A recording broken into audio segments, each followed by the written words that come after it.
We're running late. We'll let it slide today because of the ice. Yeah.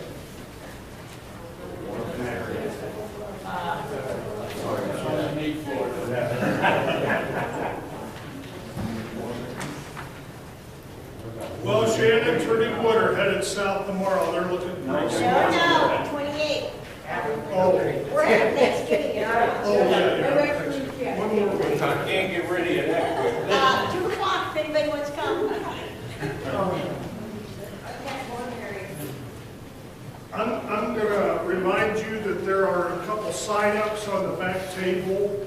One is for helping with custodial. Really, it's nothing strenuous at all, and you can share a month if a couple families or households want to go together. And then there's also a sign-up for pastries for beginning for December, January, February. We'll have coffee on Sunday mornings, and then if you want to bring the pastries that morning, you have to get here a little bit early with them, and then you're free to use your own discretion. They don't have to be donuts. They can be whatever you want to bring. Something simple. We don't want it to get complicated. So if you want to sign up for that, and that list is almost filled up. And one more thing we're going to do here, we were thinking during I actually thought about this last year at Veterans Salute Time, and again this year, and Vic had said something to me about this some time ago. We want to get a nice U.S. flag on with a nice base and on a pole, interior flag. So we're sending this around. Nobody has to feel obligated. I'm dropping a couple flyers in if anybody wants to add to it. It's not that we're so hard pressed that we can't afford them. I think the flags I looked at, the 8-footers were like with a really nice base and some cool decorative stuff, an eagle on the top. I think it was like approaching $200. So we'll give that a couple weeks, and maybe we won't have to hit our treasurer up for a check for that. Maybe we'll be able to get it just from small donations. Just consider it a veteran salute donation on your part. All right, let's bow in prayer. Lord, we thank you for the night's rest. We're grateful for this day and our privilege that we have to come together with brothers and sisters to study and to worship and to give and to do all the things that make life so meaningful. Bless us today as we open the Word, and please be with all of those who are ill, who are struggling with their faith. Thank you for Christ our Lord. In His name we pray. Amen. Marge Ellum was anticipating being here, and I think from a message that Jeannie gave me, Joy, her daughter, called Joy Watson and said that she had to go to the hospital, I think for one day. I'm not sure they kept her overnight, but anyway, some heart-related issues. And when Joy was telling us about that, she also asked that we remember her daughter, Amy Sims. She's having to wear some kind of defibrillator vest or something. She was not a candidate for what do you call it, a pacemaker. For some reason that would work to her disadvantage. So keep both Marge and Amy in your prayers. And Debbie Rossi told me that Mary Stottlemyre is now in Gillette Nursing Home, just off of down the road. And we'll get you that information, and maybe we can send her some cards. If any of you want to look in the phone book and get that ahead of time, you can mail her a card. I'm sure it'd be great. And also Victor Cummins is Betty Pascute's son-in-law, Adam's husband, and he had some stomach-related surgery, and he should be home today. I saw him Friday in the hospital. And please remember Burnett Stewart in your prayers, and lots of others that are on our list. Okay, let's open our Bibles to Exodus chapter 38. We're going to wrap up our study of God's man Moses today. We've looked at the story of Joseph in the book of Genesis, and now we've wrapped up with, of course, it's an abbreviation of sorts to say that Genesis is all about Joseph. There's lots of others. And Exodus is more than just about Moses, but that's a key character. And now we're going to move next Sunday to the study of Joshua. And of course, there's all kind of a cast of characters around him as well. Let me ask you as we begin this chapter, actually, if we go back to the construction here, I'm not going to wade through this. It's in the Bible and it's good stuff for God when they put it there. But for our class time, if you want to read the details of how the temple or the tabernacle was constructed, it begins in Exodus chapter 36, beginning at verse 8, and it tells about different aspects of all of this. I've given you subcategories. Those of you ladies that like to sew, if you want to read about the curtains, there you go. It is impressive, the veil. Don't think of it as a skinny mosquito net. It's much more than that. I'll give you that information. And then the bigger aspects of it, the Ark of the Covenant, the table of showbread, the lampstand, the altar of incense, the altar of burnt offering, the laver, and the courtyard. And I do want to call to your attention chapter 38, where it says, kind of gives us a summary, and it begins to give a financial accounting, or, after camp's over, we'll usually give an end of the camp financial report where we tell how the money was spent on all different things. Well, this tells what was in, and I didn't take the time to translate that. Does anybody have anything in your study Bible that would tell us a summary of about what it cost to make or to build, a summary of the gifts and the materials, the gold, silver, fabrics, and all that stuff? If you could put a price value on it, does anybody have anything like that in any of your study information, maybe in a Bible that you have?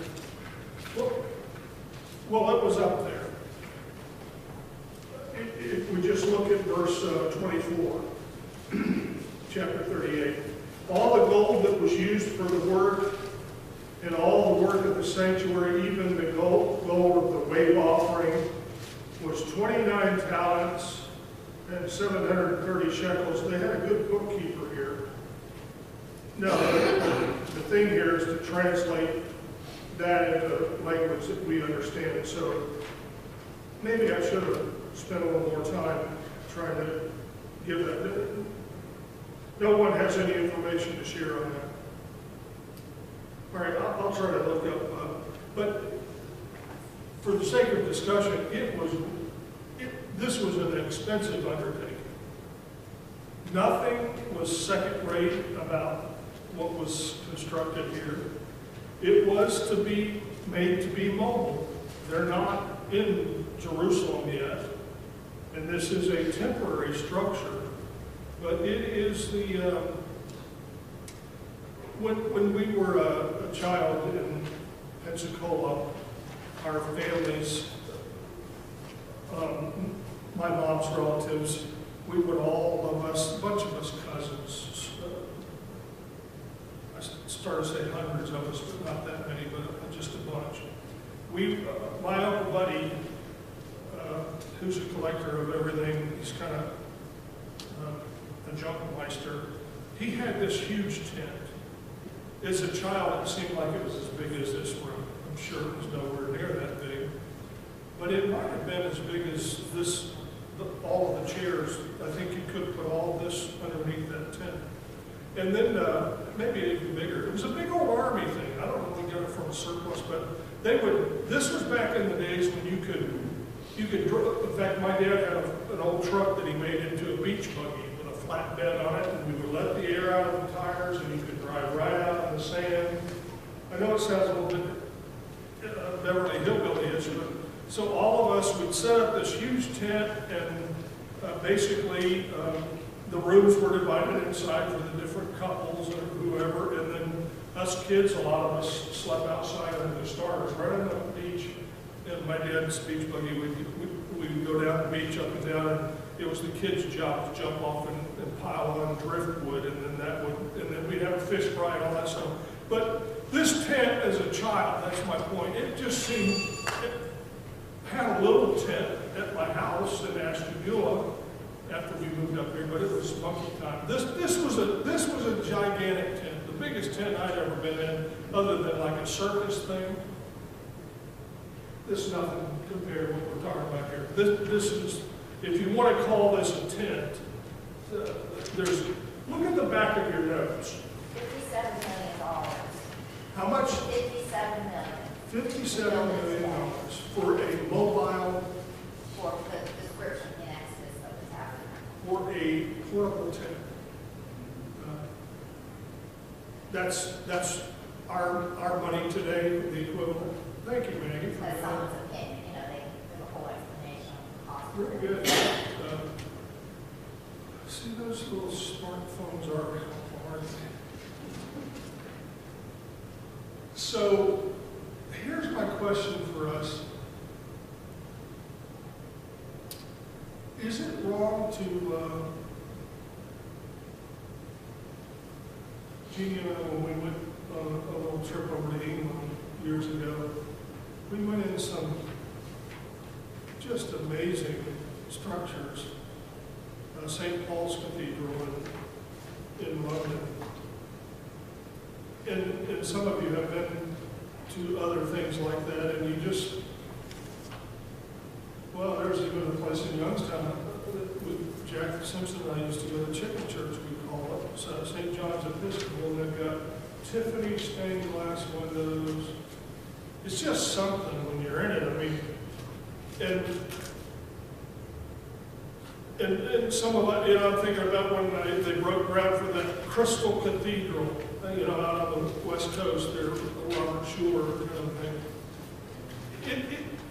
What is our fellowship kind of scoffs at that, don't we? What's our usual response to that? Is it jealousy? We could be spending the money on the poor. Yeah, so we would justify, boy, that seems like a great waste of funds when you could be doing so much more to really help people. And I struggle with that because I read the story and I'm not unaware of the change of the covenants. That there was something about what's being taught here, and furthermore, what was taught about the construction of the temple. If you think this is something, wait till we get to the temple. I mean, so I know God authorized it, and this is not construction guys just kind of winging it and saying we're going to really spruce it up a little bit. It calls for this, but we're going to make it really nice. As we'll see here at the end, everything about this, God specified. I want it done this way. And this is the stuff I want you to use to build it, and this is the way I want you to build it, and I'm even going to inspire a couple of builders so that they know exactly what I'm after. And we'll find as we come to the end that everything met God's approval. They did it just according to, what's the term for that, Vic, when you've got they had a punch list, and everything was punched off. Punch list is usually what you still lack for them to finish up their arrangement with you. I don't know that there was any punch list because I'm jumping ahead here. But so my question is it wrong to spend, even if we had it, is it wrong to spend a lot of money on a facility?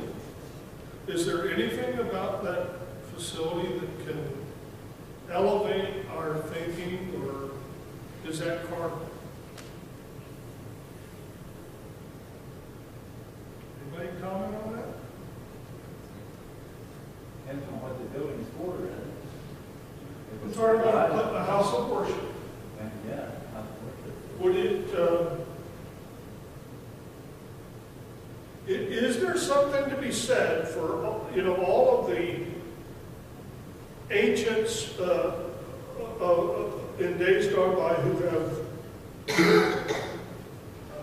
spent so much money and so much time on these wonderful, and part of the design is to make us think heaven. We've had some people back when we were at the Opera House, they'd come in to worship, and they would almost leave saying, I can't worship here. This is not, there's nothing inspiring here. Is that carnal? Now, what we often do, and Phyllis, I'll come right to you.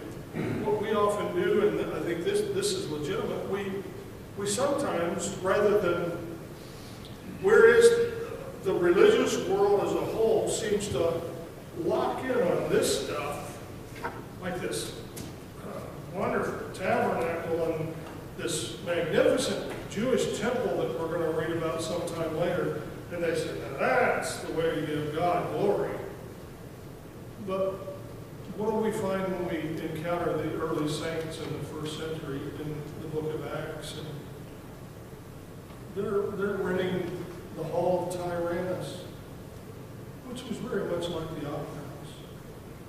I know it's probably a little bit more ornate than that. The Opera House sounds pretty good. Some people out of town have said, yeah, we were at the Cortland Opera House, and they're thinking, wow. I'm thinking, no, it's not quite like that. Ray, first Phyllis. You look at these cathedrals in France and England and Germany, and you see all these beautiful buildings, but you have to count the cost of the lives of the builders. Count the cost of the lives. Yeah. Because those guys, they had to drag the brick, they had to drag this, they Yeah. had to drag the rocks, and they, and it was just because some higher power decided they had to have a beautiful cathedral. Okay, now just be careful there, because I think God ordained the building of the temple. Well, So, I'm not talking about that. I'm talking about later on when people were starving. Yeah. People were actually starving. And I agree with that, but the point I'm trying to make is if there's one thing that chapter is there telling us that this thing was done at great cost. Now, it doesn't delineate that anybody lost their lives, but I can't imagine in the construction of the Jewish temple that would have been the case. But your point's well taken. And so we factor in, we are a more, let's hear Ray's comment. Well, I think Maggie was next. I was just saying that when sacrificing a lot of money or time for God, remember Mary did that with the oil, and Judas says, oh, we could be spending that money on the poor, but Jesus said, no, let her put the expensive oil on me, and that was, putting a lot of money into God. That's a good point there. So none of us would be fine with saying, well, let's just give God the leftovers. He doesn't need our best. We know better than to make that argument.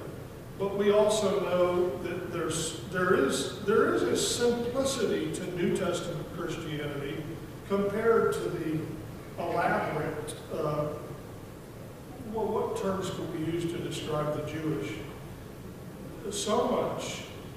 What are you laughing at, girls? What did you? I said, we can't afford that. We can't afford to be Jewish even if we wanted to be. Yeah, but all of this, I mean, even the dress and stuff, the regalia, the pomp, the circumstance, all of the details that we're reading about here, I guess what we need to think about is what was the original point of it, and why don't we see a continuation of that in the New Covenant? Why is it that the New Covenant never spends one moment talking to us about a church building? So that there's something significant there, and it's not because they didn't most of the New Testament Christians, or at least the church, began from Judaism. And you would think there would have been a big movement that say, people saying, we have got to build a Jerusalem church of Christ, and we need a facility that will supersede the temple because, all right, so we got Stephen and we got Nick. I think the thing to remember with any building, whether I assume what we're made is how healthy is the congregation inside of it, because you have this lovely temple in the Old Testament that eventually is misused by the kings and stuff, by some of the kings, and that gets destroyed. Then in Jesus' time, the temple itself becomes more important than God to a lot to the Jewish leaders. Very good. If the people running it inside your congregation are healthy, it doesn't matter how big or small or nice or ugly your building is, it's the health inside. So it's a lot of times we might stop, but remember, I think the people that design some of these more ornate churches, to them that might also be the best way they can think of to feeling inspired and such to give to God. Well, there is, as Mom said, they're making great cost to that too, though. Yeah. One of the saddest things, I think, anybody that's done a little traveling where you've been in, as Phyllis said, places like France or England or Germany, and you've been into some of these, we went into one on a Sunday morning. There was no Church of Christ anywhere near, and it was a beautiful old stone, kind of not a cathedral per se, that there's reasons why you call it cathedral. Well, it was a beautiful old stone church building and a handful of people, just a handful of people. And I don't know how they justify maintaining facilities like that. I guess they bill their members, kind of thing. But that makes the very opposite of the point that I'm making, in that the architecture is designed to lift us up, to draw us up. Well, evidently you can sit in something like that and lose your interest.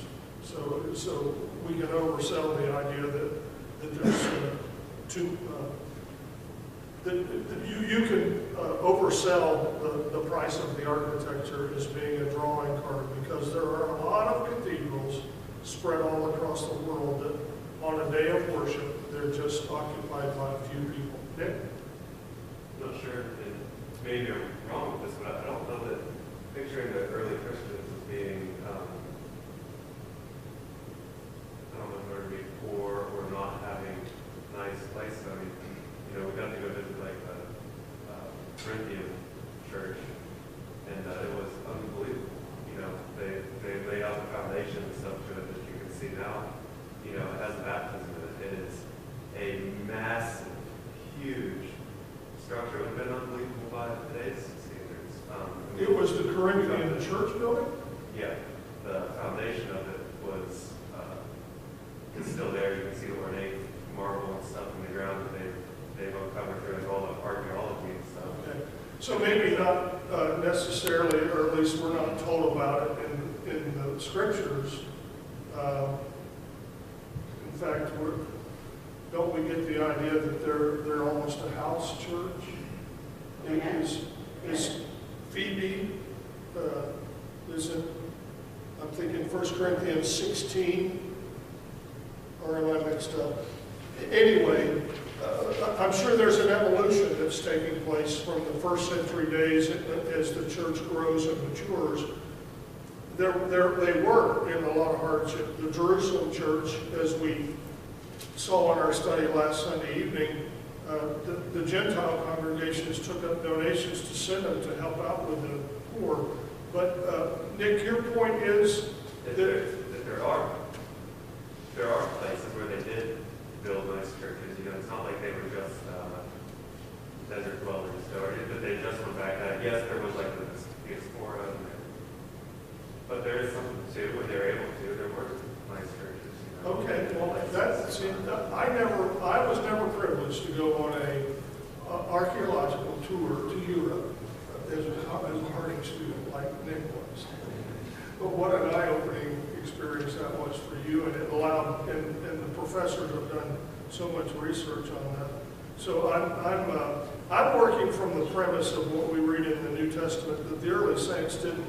I want to come to this in just a a minute, we're going to be out of time. Ray, go ahead. But there was a reason why they had the ornate tabernacle and the ornate robes that the priests wore. They had just come from Egypt, which had some of the most magnificent buildings ever built by humankind. You know, the Temple of Karnak, the columns are 120 feet high. You know, it goes on for acres. I mean, you could visit St. Peter's in Karnak easily a couple times. You know, and they just left this place, and God's trying to impress upon them, because they were still infants at that time. You know, when we get to the New Testament, we're adults now. We don't need that, you know, juvenile ornateness to worship God. Well, that's a good point, and that speaks a little bit to the carnality that sometimes we still want to bring to the world of religion. When we come to the book of Revelation, and I don't want to get into eschatology too much here, but one of the things that sometimes, I don't want to say disturbs me and that I get mad about it or anything, but it disappoints me, let's say it that way. The language that we're reading about in the book of Revelation is talking about streets of gold and pearly gates and all of that stuff. It's not, no, don't take offense at this, just study it, think about it. That language is set in a context. That language is used to describe the glorious church of our Lord and Savior. It's a contrast between the old and the new.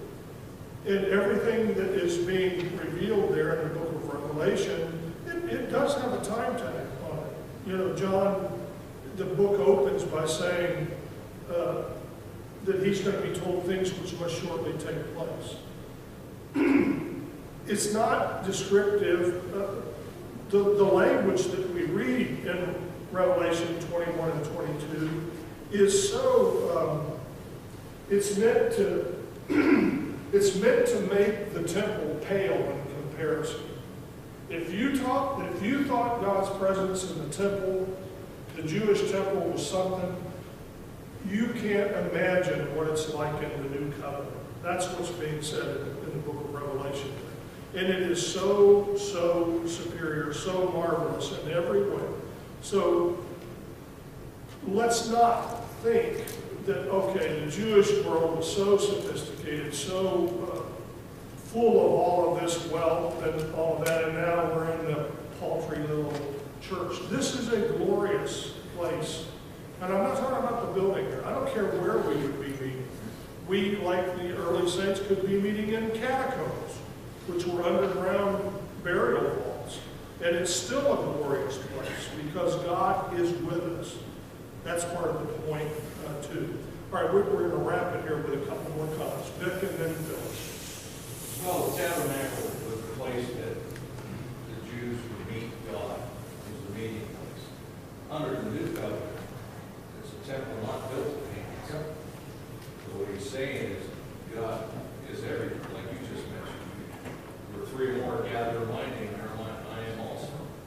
So the structure has no meaning. It doesn't have the meaning that it had for the old covenant. There's so much about that old that it was designed to, oh, this is the most overused word in our world today, to make the people full of awe. Everything about the tabernacle was awesome in a legitimate way. But part of that awe was just not, boy, this is really, really cool. The part of the awe is, to borrow from Paul in Hebrews, it is a fearful thing to fall into the hands of the living God. God strikes awe in our hearts. And part of the design of not only the tabernacle but the temple was to communicate to the people that God is so other, He is so up here, and we're so down here, and He is so holy, and we're so unholy. The only way that we can even think about drawing near to God is to do it in a very special way ordained by God. And there's a great veil that keeps everybody out. Nobody goes in to see God. But all of that changes when we come to the new covenant. And the language of Paul in Hebrews is, let us draw near with full assurance. Let us draw near with boldness. Boldness is another word sometimes for arrogance. Let us arrogantly draw near God's throne. They would have never done that in the old covenant. They would have been struck dead in a heartbeat. But now God, through Paul, says it's time for us to draw near. All right, fill us left. When it says our body is a temple of God, that justifies the Wildmans and they putting a lot of money into their gym membership. That's a good side study, man. Fill us last word. I guess, to sum it all up in a way, God didn't tell us to build great temple. He told the Jewish people.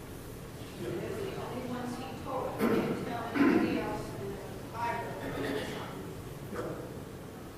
No, he doesn't give any building instructions like what we find here in the book of Exodus. But when we get to the book of Revelation, there is all kind of detail about what the city of God is going to be all about. And again, I think it's unfortunate, and I don't want to diminish anybody's view of the hereafter by taking Revelation 21 and 22 and saying, no, it's not talking about the hereafter. However wonderful it's going to be great in the hereafter, and we certainly believe in the hereafter, those passages aren't speaking to that. They're speaking about the here and now.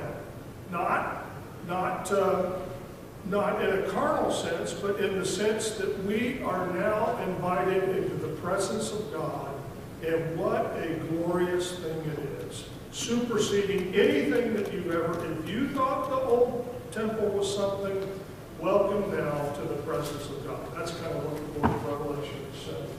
Anybody have, there's more that I just wanted to close by, and you can look at the notes on this point.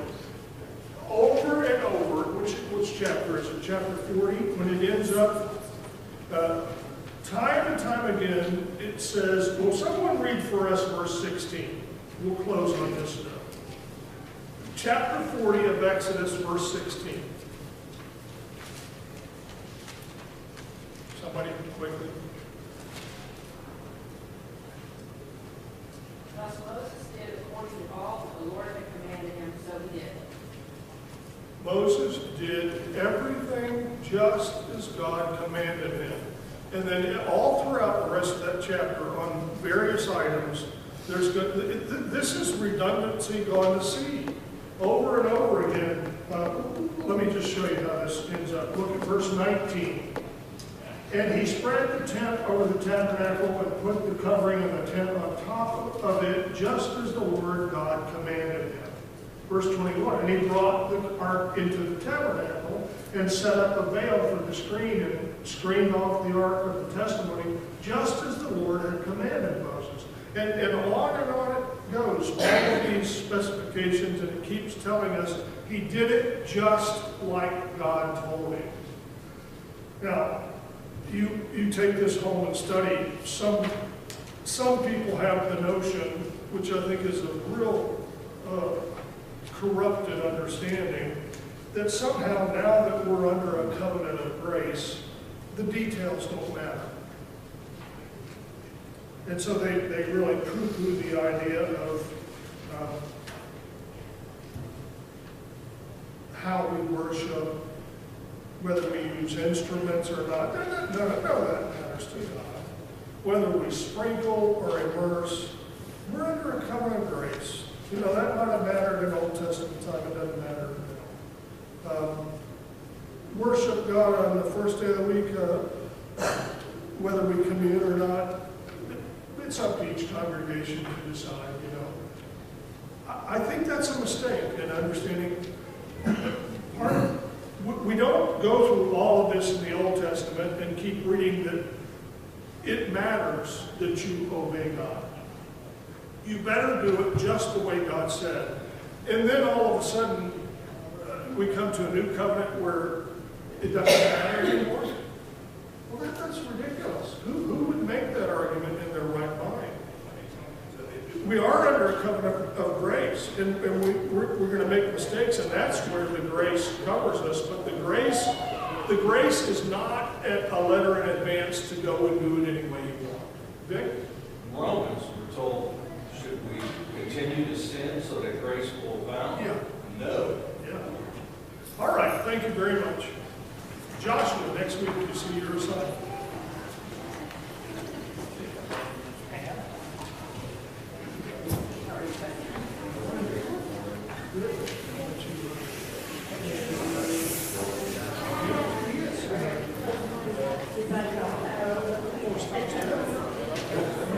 Let's go together.